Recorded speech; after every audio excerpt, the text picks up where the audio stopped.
Todos os anos, milhares de mísseis são produzidos nas fábricas ao redor do mundo, movimentando um mercado global bilionário. Estados Unidos e Rússia lideram essa produção, dominando grande parte do setor. Mas você sabe como esses artefatos tão complexos e poderosos são fabricados? Veja nesse vídeo todas as etapas de fabricação dos mísseis, desde o projeto inicial até o produto final. Um míssil é, resumidamente, um conjunto de explosivos embutidos em um veículo motorizado e controlável. O nome vem do verbo latim mittere, que significa enviar. A indústria de mísseis surgiu durante a Segunda Guerra Mundial, quando engenheiros alemães criaram o famoso V2, primeiro projétil balístico de grande alcance.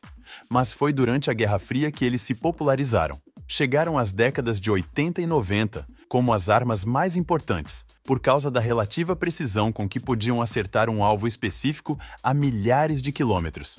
Existem diversos tipos de mísseis. Os principais são mísseis de cruzeiro, que voam em altitudes mais baixas e com propulsão constante, podendo ser lançados de diversas plataformas. Mísseis hipersônicos, que viajam a velocidades superiores a Mach 5, 5 vezes a velocidade do som, e podem realizar manobras, e os mísseis balísticos, que voam em trajetórias parabólicas, com uma fase de propulsão e outra de queda livre, com várias subcategorias determinadas pelo seu alcance, como mísseis balísticos táticos, alcance de até 300 km. Mísseis de teatro de operações, alcance entre 300 e 3.500 km. Mísseis balísticos de curto alcance, até 1.000 km. Mísseis balísticos de médio alcance, alcançando entre 1.000 e 3.500 km. E os mísseis balísticos intercontinentais, sem dúvidas, os mais poderosos e temidos entre os mísseis balísticos. Com um alcance superior a 5.500 km, eles são projetados principalmente para transportar ogivas nucleares e podem atingir qualquer ponto do planeta.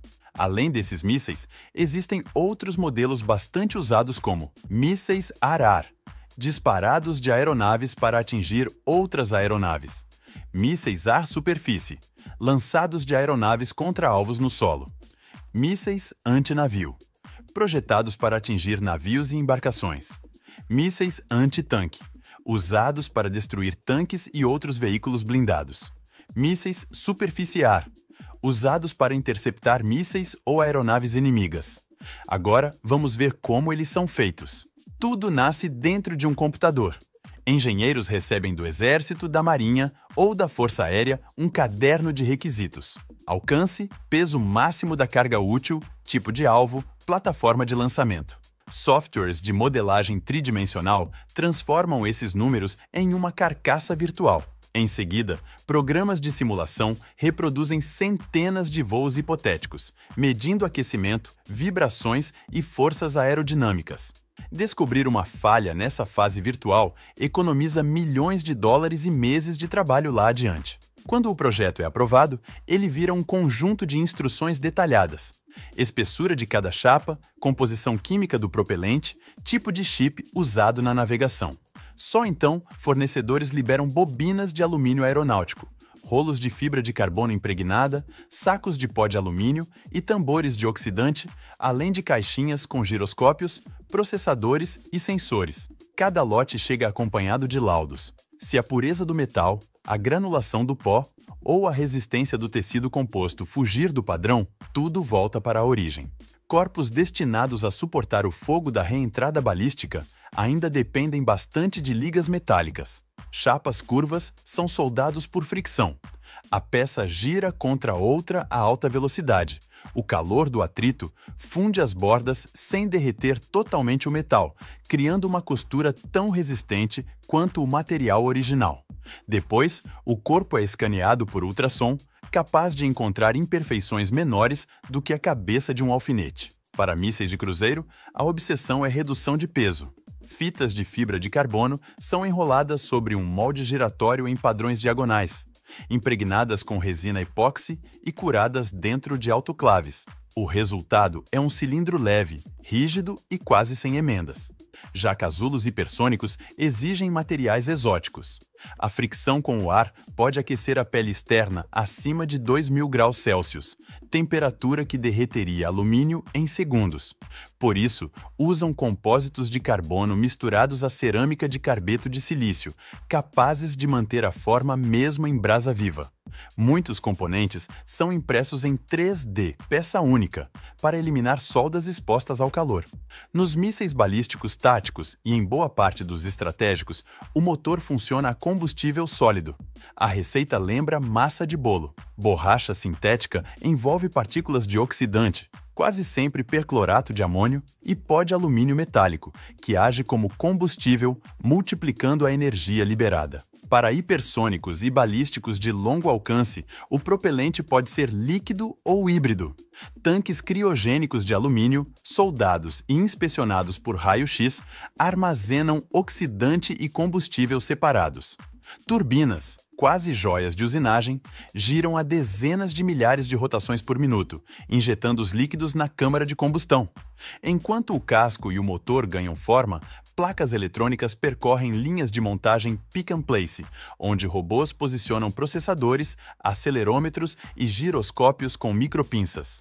Depois, circuitos passam por um túnel aquecido de solda por refusão, em que cada ponto metálico se liquefaz e solidifica de novo. Para resistir à radiação, chips são encapsulados em cerâmica e recebem filtros que reduzem falhas causadas por partículas energéticas do espaço. A cabeça explosiva varia de acordo com a missão.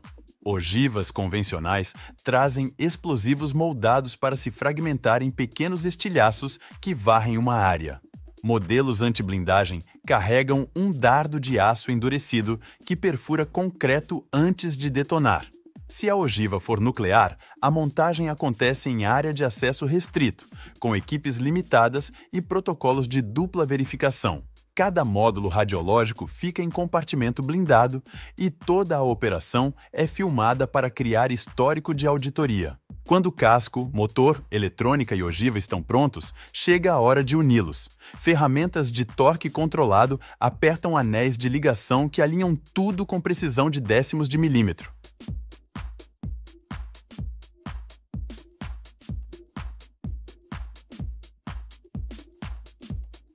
Cabos blindados conectam sensores ao computador de bordo. A carcaça volta então para uma bateria de provações. Se o míssil for balístico, ele ainda vai para um laboratório de assinatura de radar, onde antenas medem quanta energia refletida ele devolve.